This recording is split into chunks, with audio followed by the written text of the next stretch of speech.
Guys, আগে ভিডিওটা দেখেন, গুরুত্বপূর্ণ কথাগুলো শুনেন, আর ভালো লাগলে বেশি বেশি করে শেয়ার করেন। আগে কথাগুলো শুনেন। বুড়া বেটির জামাই কথাটা তুমি 4 বছর শুনে আসছো। তোমার খারাপ লাগছে, কিন্তু তুমি 4 বছরও তাকে ছেড়ে যাও নাই, তাই না?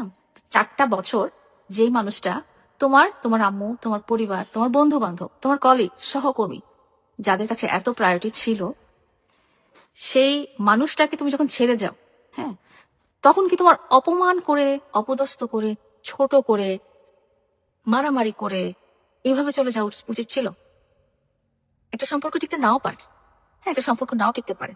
মানুষের আছে না, 11-12 বছর, 20-30 বছর, 27-28 বছর সংসার করার পরও, বাচ্চা কাচ্চা হওয়ার পরও, বাচ্চা কাচ্চার বিয়ে দেওয়ার পরও কিন্তু হাজবেন্ড ওয়াইফের সম্পর্ক টিকে না, এমন উদাহরণ অনেক আছে।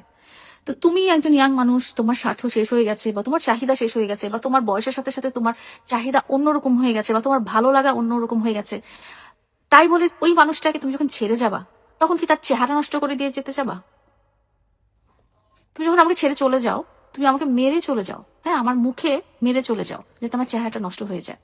তুমি যখন আমাকে ছেড়ে চলে যাও, তখন তুমি একটা সাংবাদিকদের গ্রুপে তুমি বলে যাও যে আমার সাথে লাইলার ব্রেকআপ হয়ে গেছে, আপনারা এখন ওর ইন্টারভিউ নেন ডেকে।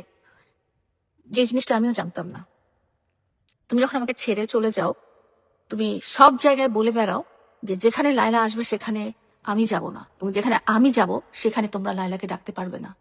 তুমি যখন ছেড়ে চলে যাও, তখন তুমি তোমার কন্টেন্ট ক্রিয়েটর বন্ধু বান্ধবদেরকে বলো যে তোরা লাইলার সাথে ভিডিও করবি না, তোরা লাইলাকে কোনো সাপোর্ট করবি না। তুমি যখন ছেড়ে চলে যাও, তখন তোমার হয়তো মন মানসিকতাটা চেঞ্জ হয়ে যায়, তোমার চাহিদা হয়তো আমি পূরণ করতে পারি না, তোমার চাহিদা মতো, তোমার মার চাহিদা মতো আমি হয়তো টাকা পয়সা বাড়ি গাড়ি দিতে পারিনি, সেজন্য তুমি ছেড়ে চলে গিয়েছো।